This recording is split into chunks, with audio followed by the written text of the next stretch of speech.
বহাগ বিহুৰ শুভেচ্ছা যাচিলো সকলোকে। বহাগৰ আৰম্ভণিতে গাঁৱত বিয়া। আমাৰ গাঁওখন বহুত ডাঙৰ, সেয়ে এই বহাগ মাহত ৫-৬খন বিয়া থাকেই। ময়ো পিছে ভালেই পাওঁ দেই বিয়াবোৰ খাই। সকলোকে লগো পোৱা হয় আৰু বিয়া বুলি ক'লে ফূৰ্তিও হয়। এখনো বিয়া মিছ নকৰোঁ পৰাপক্ষত। খুৰীহঁতৰ লগতে খোজকাঢ়ি বিয়ালে বুলি ওলাইছো। যিহেতু কইনা ঘৰ একদম ওচৰতে, বিয়া ঘৰৰ পৰিৱেশটো অলপ দেখাই দিছো।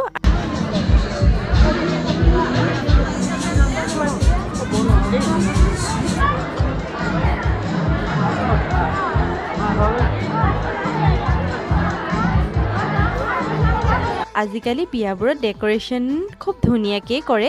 লাইটছ, চেলফি ষ্টেণ্ড এইবোৰ সকলোবোৰ থাকে যে আৰু বেছি ধুনীয়া লাগে। আমি গৈ পাওঁতে বহুত বেছি মানুহ হৈয়ে আছিল। পাছত এয়া কইনাকো বহুত ধুনীয়া লাগিছে। তেখেত নিজেও এগৰাকী মেকআপ আৰ্টিষ্ট হয়। কইনাৰ ওচৰত সকলোৱে ফটো মাৰিবলৈ লাইন। বিয়াৰ দিনাখন কইনাৰ গৰাকীৰ লগত সকলোৱে একপি উঠাব বিচাৰে স্মৃতি হিচাপে। সেইবাবে এয়া ভন্টি আৰু মই বহি বিয়াৰ মানুহ চাই আছো দেই।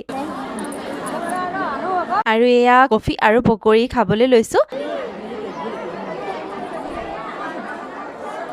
কি বিয়া বুলি ক'লে খানা মেইন নহয় জানো, সেয়া খাবলৈ বহিলো। ইয়াতো বহুত বেছি মানুহৰ ভিৰ আছিল, সেইটো কাৰণে বেছি ভিডিঅ'ত দেখাব নোৱাৰিলো। বেটিৰ ফ্ৰেণ্ডকো লগ পালো। খানা বহুত বেছি টেষ্টি হৈছিল। আজিৰ ভিডিঅ'টো ইমানেই আছিল। আকৌ এটা নতুন ভিডিঅ' লৈ আহিম।